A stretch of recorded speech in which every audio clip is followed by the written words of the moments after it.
ርብቃ ከባድ ችግር ውስጥ ትገኛለች። ያላሰበችው ነገር ገጠማት። ከዚህ በፊት አጋቾቹ አስረው ሲያሰቃዩት በነበረበት አጋጣሚ እሷ ሳታስበው የተፈጠረ ነገር ነበረ። ይህንንም ለአቤል እንዴት አድርጌ ልንገረው እያለች ስታስብ አጋጣሚ ሆኖ ግን ሳታስበው ይህ ቃላት ከአፏ ይወጣል። አቤልም ምንድን ነው እሱ ብሎም ይጠይቃታል። እሷም ደግሞ የሆነ ወረቀት እንዳለም ትነግረዋለች። ሰላም ሰላም፣ ውድና የተከበራችሁ የቻናል ቤተሰቦች እንዴት ናችሁ? ሰላም ናችሁ? የደህና ናችሁ ወይ? እኔ ሰላም ነኝ አልሐምዱሊላህ። እንዴት ተለመደው ወደ ቻናል በአዲስ ቪዲዮ ተከስቻለሁ። ርብቃ በሚለው ድራማ ነው የመጣሁላችሁ። ቤተሰብ ቪዲዮ ስትጀምሩ በላይክ ጀምሩ፣ ሳይከፈልበትም ላይክ እያደረጋችሁ አበረታቱ። የቅንነት ለራስ ነው ማለት ነው። ማሮቼ፣ ፍቅሮቼ፣ ሁሉ ነገሮቼ ልበላችሁ እንዴ ነው ልክ እንደ እንትና ማለት ነው። እና ቤተሰብ እንግዲህ የዛሬው ድራማ ርብቃ በጣም ከባድ ችግር ውስጥ ትገኛለች። እያለቀሰችም ነው ያለችው ማለት ነው። ያው ነፍሰ ጡር እንደሆነ ታውቃላችሁ። ነፍሰ ጡር ሆና በሆነችበት አጋጣሚ እሷም ታግታ ስለነበረ በዛ ጊዜ ደግሞ እየተፈጠረ ነገር ስላለ እሷ ምንም የምታውቀው ነገር አልነበረም። አልትራሳውንድ ተነስታ በነበረበት ጊዜ ልጇ ወደ ፎቶነት ተቀይሮ ወረቀት ተሰጥቷል ነበርና አጋቹ ሰውዬ ደግሞ ያንን ፎቶ የሆነ አበለሻሽቶ ስሎ ማለት ይቻላል፣ ወይንም በደንብ የሆነ ነገር አድርጎ ብቻ ወረቀቱ ላይ ስታገኘው በጣም ትደነግጣለች። እሷ ደስ ብሏት አቤልን ልታስደስተው ወረቀቱን ካስቀመጠችበት ቦታ ስታመጣና ለአቤል ስታሳየው ያልጠበቀችው ነገር ነበርና ያየችው በጣም ትደነግጣለች። ምን ሆነች ነው? ተረጋጊ እያለ አቤልም ሊያረጋጋት ይሞክራል። እሷም ደግሞ እነዚህ አጋቾች ናቸው የሚሆኑት፣ በአገት ሰዓት ይህንን ወረቀት እያሳዩኝ ነበረ፣ እባክን በጣም ፈርቻለሁ፣ ልጅ ሊገሉብኝ ነው መሰል እያለች ለአቤል እንግዲህ ጭንቀቷን እያወራች ትገኛለች። አቤልም ደግሞ ከዚህ በኋላ እኔ ከጎንሽ ነኝ፣ ምንም ነገር አትሆኝም፣ አይዞሽ፣ አትፍሪ፣ ይልቅንስ ግን ይህንን ያሹን ወረቀት ታዩ በቃ ጣዩ ሲልም ይጠይቃታል። ርብቃም ደግሞ ወረቀቱን መጣል እንደማትችል ነው የነገረችው። ምክንያቱም የልጇ ፎቶ ያለበት ወረቀት ስለሆነ ልትጥለው አትችልም ማለት ነው። ያንን ወረቀት እንቅ አድርጋ ይዛ እንግዲህ ያለቀሰች ትገኛለች። ማሚና እዩም እንግዲህ ነገር አለሙን ሁላ በደንብ አድርገው እየሰሩበት ይገኛሉ። እዩም ማሚን በደንብ አድርገሽ እየሰራሽ ነው ያለሽው፣ ከዚህ የበለጠ ከዚህ የባሰ እንድታቃጥያትና እንድታናድጃት ትፈልጋለሁ ሲልም ያወራታል። ማሚም ደግሞ አንተ አዘሄ ሳይሆን እኔ ስራዬን የሚሰራው ራሴ ጠንቅቄ የማውቅ ሰው ነኝ። አንተ ሁል ጊዜም ከተወለድክ ጀምሮ ሰው ከጎንህ ከሌለ አንድን ስራ ራስህ ጨርሰ መስራት አትችልም። ቀላል ነገር እኮ ነው የተሰጠ ስትልም ጠይቀዋለች።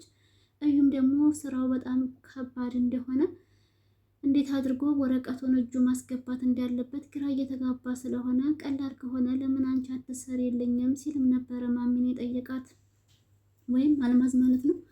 አልማዝ ደግሞ እኔ አይደለም ይችን በጣሽ የሆነች ወረቀት ለማምጣት ይቅርና አንድ ሰው እናቱ ሆድ ውስጥ ቢገባ ራሱ የማወጣ ሰው ነኝ እያለች እንግዲህ ምን ያህል ኃይል እንዳላት ወይንም እውነት ተግባር ላይ እንደዚህ ናት ወለ ጉራ ነው ብላችሁ ታስባላችሁ? ቤተሰብ እንደዚህ እያለች ትገኛለች።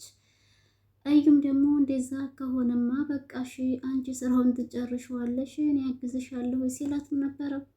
ማሚም እንግዲህ አዞን ያው ጥያቄ እየጠየቀቻት ነው። ምናልባት ርብቃ ስለታገተችበት ሰሞን አውርታት ከሆነ ብላ አዞ ምንም አዲስ ነገር እንደሌለና አዲስ ነገር ቢኖር ደግሞ ቀድማ እሷ ለማሚ እንደምትነግራትም ነበር የመለሰችላት።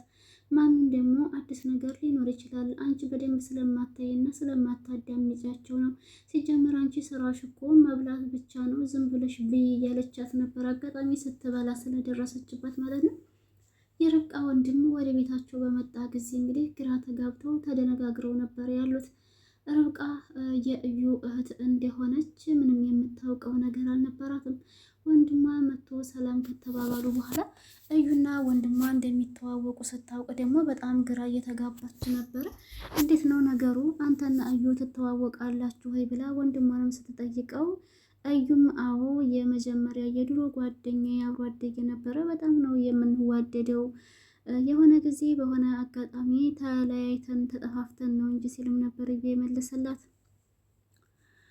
እናም እንግዲህ ርብቃም ደግሞ ለወንድሟ ከመጣ ጀምሮ ወሬያቸውን ካወሩ ከተጨዋወቱ በኋላ ራት ምናምን ከበሉ በኋላ ማለት ነው ያው እንግዲህ ደስታዬን ላካፍለው ብላ እንዳረገዘች ተነግረዋለች። ወንድምየውን በጣም ነው የተደሰተው። አቤልም የልጅ አባት ሊሆን እንደሆነ ሲነግረው አቤልንም ደግሞ በስም በዝና እንደሚያውቀው ነበረ የነገረው ማለት ነው። የርብቃ ወንድሟ እኔ ሰምቼ በጣም ደስ ብሎኛል። ይህንን ነገር አባዬ ሳይሄድ ነግረሹ ቢሆን በጣም ነበር የሚደሰትብሽ ሲላትም ነበር።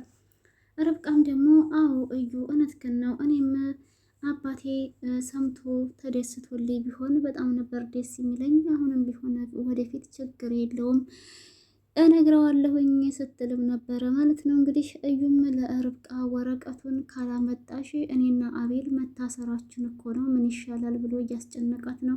ርብቃም ግራ በመጋባት እቤት ውስጥ አቤል ስለነበረ ወረቀቱን እንደምንም ብላ ማውጣት ስለማትችል አቤልን በሆነ ነገር ሸውደው ወይንም ደግሞ ነፍሰ ጡር ስለሆነች አሞኛል በሚል ምክንያት አቤል ከቤት እንዲወጣና መድኃኒት ሊገዛላት እንዲሄድ አድርገዋለች። እሱም ከሄደ በኋላ ያው ወረቀቱን ለመፈለግ ስትል እዩ ደግሞ ቀደም ብለው ከአንቺ እኔ ልፈልገው እኔ ይሻላለሁኝ ሲላትም ርብቃም አንተ ፈለግከው እኔ የፈለግኩት ዋናው ነገር ወረቀቱ መገኘቱ አይደለም ወይ ስትልም ነበር የጠየቀችው። እሱ ግን አይ እኔ ይሻላለሁኝ ብሎ መጀመሪያ በመግባት ወረቀቱ የተቀመጠበት ቦታ ስለሚያውቅ ብቻ ያንን ወረቀት እንግዲህ ደብቋታል ማለት ነው። ከደበቃትም በኋላ ተመልሶ ወደ ሳሎን በመምጣት ወረቀቱ አላገኘሁትም፣ እባክሽን አንቺ ልታገኙ ስለምትችይ በጎረምሳ የሆነብሽ ገብተሽ ቶሎ ብለሽ ፈልጊ፣ አለበለዛ ግን ወረቀቱ ካልተገኘ እኔም ሆንኩኝ አቤል መታሰራችን አይቀርም። አቤል ታሰረ ማለት ደግሞ አንቺ ልጅሽ ያለ አባት አደገ ማለት ነው እያለ በልጇ እያስፈራራት እንድትጨነቅ እያደረገ ርብቃ ገብታ መኝታ ክላስ ውስጥ ትፈልጋለች። እሱ ግን መጀመሪያ ገብቶ ነገራቶችን አመቻችቶ እንዲሁም ካሜራ አስቀምጦ ይመስለኛል የወጣው። ርብቃም ልክ ግብት እንዳለች ብዙም ሳትቆይ የሆነች ወረቀት ይዛ ትመጣለች። ወረቀቱን ይዛ ከመጣች በኋላ ግን እዩ አግኝተሽው ነው ወይ የሚል ጥያቄ ሲጠይቃት ርብቃ ደግሞ ወረቀት መሆኑን ነው እንጂ እሱ ይሁን አይሁን እርግጠኛ አይደለችም ነበር። እና ያንን ወረቀት ይዛ ገና እየተነጋገሩ ባሉበት እንግዲህ አቤልም ርብቃ በጣም አሟት ስለነበረ መድኃኒቱን ቶሎ ገዝቶላት ይመጣልና ሳሎን ቁጭ ብላ ሲያት ደግሞ እንዴት ነው ነገሩ? እኔ ስወጣ በጣም አሞኛል ብላ አልጋ ላይ ያልነበረች ወይ አሁን እዚህ እንዴት ልትመጣ ቻለች ብሎ እንዳይጠረጥርም ወይም እንዳያስብ አድርጎ እዩ እኔ እኮ ስትቆይ መኝታ ክላስ ምን ሆና ነው ብዬ ሲሄድ ተኝታለች፣ ሲሄድና ሳያት ተኝታለች። ከዛ በኋላም ለምንድን ነው የተኛሽው ብዬ ነቃ ነቃ እንድትል ወደ ሳሎን አመጣኋት እያለ እንግዲህ ይዋሸዋል ማለት ነው ለአቤል። አቤልም እዩ እንኳንም እንደዛ አደረግክ ጥሩ አድርገሃላው በጣም ማሟት ነበረ ይልና የገዛላትን መድኃኒት ይሰጣታል። አሁን ቶሎ ብለሽ ውሰጅ፣ ከዚህ በኋላ ግን መድኃኒቱ ከማለቁ በፊት ንገሪኝ፣ አሁን ባያልቅብሽ ቢኖርሽ ኑሮ ወዲያውኑ ተውጭ ነበረ እያላት ነበር ማለት ነው። ርብቃ ግን የእውነት መድኃኒቱ አልቆባት ሳይሆን አውቃ ይመስለኛል ወረቀቱን ለማውጣት ከመኝታ ክላስ ውስጥና አቤል እንዲወጣላት ፈልጋ መሰለኝ ይህንን ድርጊት ያደረገችው እንጂ የእውነትም አሟትም አይመስለኝም። ልክ እሱ መኝታ ክላሱን ለቆ ሲወጣ እፍ ተመስገን ብላ ነው እንግዲህ ካልጋዋ ላይ ብድግ ብላ ቁጭ አለችው። ይህ ወረቀት ግን የምን ወረቀት ነው? እኔ ሊገባኝ ያልቻለበት ምክንያት ወረቀቱን እሺ አሁን እሷን ፈልግ ያላት ግን መጀመሪያ እዩ ገብቶ የሆነ ወረቀት አወጣቶ ምናምን ደበል አልቆታል ነው ወላ ደብቆት ነው የወጣው በጃኬቱ ጋር። እናንተ በደንብ አይታችሁ ከሆነ ነገሩኝ። እኔ ግን ወረቀቱን ሲያወጣጣ ነው እንጂ ያየሁት ከመሳቢያ ውስጥ የት እንዳደረገው ራሱ አላየሁም ማለት ነው። አይንሽ የት ሄዷል እንዲያትሉኝ ከጃኬቱ ውስጥ ደብቆት ወደ ሳሎን የመጣ መሰለኝ እንደኔ። ወይ የድራማ እኮ ግን ማለት ነው በደንብ ለሚስቅ ሰው በጣም ነው የሚያስቀው። አየኛ የሀበሻ ድራማ እውነትም ድራማ ከነስሙ ድራማ በጣም ነው የሚያስቀው። እኔ ላለመሳቅ እየሞከርኩኝ ነው ራሱ ማለት ነው እዚህ ጋር ስሰራ እንጂ ፍርፍር ብዬ ብስቅ ራሱ ታውኝ አልጠግብም። የእውነት ነው የምላችሁ አንዳንድ ድራማ በተለይ የግፈኛዋ ሚስት የቴና ነገር መሳቅ ሊጨርሰኝ ነው እላችኋለሁ ቤተሰብ። እናም ደግሞ የማሚ ሁኔታ በዛ ላይ የአዞ ሁኔታ አዞ ደግሞ ወይ እንዴት ነው ያንን ደረቅ ዳቦ በቆማ እኮ እናቴ ጭድ ያደረገችው። ከዛ ደግሞ በሃይላንድ ውሃ ዳቦ በውሃ እየተወራረደ ሲበላ አስባችሁታል? የአረብ ሀገር የእኛን የመዳም ቅመሞች ህይወት ነው እንደ እየኖረች ያለችው። ቆይ አዞ እኛንን እንግዲህ አረብ ሀገር ይህን ቂጣና ይህንን ሳሙን ወይም ዳቦ ማለት ነው በኢትዮጵያ እሱን በውሃ ወይም በሻይ እያወራረድን የምንበላውና እሷን ስበላ ሳያት ራሴ ነኝ ትዝ ያለኝ። ይህ ነገር የመዳም ቅመሞች ጋር ይመሳሰላል እላችሁ ፈልጌ ነው የአብዙ ሁኔታ የዛሬው እና ቤተሰብ። ለማንኛውም ተበጠረኩባችሁ የወሬ አይነት። ከተመቻችሁ ላይክ፣ ሸር፣ ሰብስክራይብ ማድረጋችሁን አትርሱ። ፈገግ እያልኩኝ እየገለፈኩኝ በሰራ እኮ ደስ ይለኛል። ያው የድራማ ነገር ድራማ አይደለ ታዲያ? እኔም ልሳቅ እንጂ እናት የምልሁን ድራማ እስከሆነ ድረስ ያው መሳቅ ነው መሳቅ ነው። አንዳንድ ፓርትማ በጣም ነው የሚያስቀው ማለት ነው። እኔ ሳቂን እየተቆጣጠርኩ ነው እንጂ የማወራው። ላይክ ሸር ሰብስክራይብ አድርጉ ጋይስ። እናንተ አበረታቱኝ። የምር ላይክ አድርጉ። ምንድነው እንትን ማለት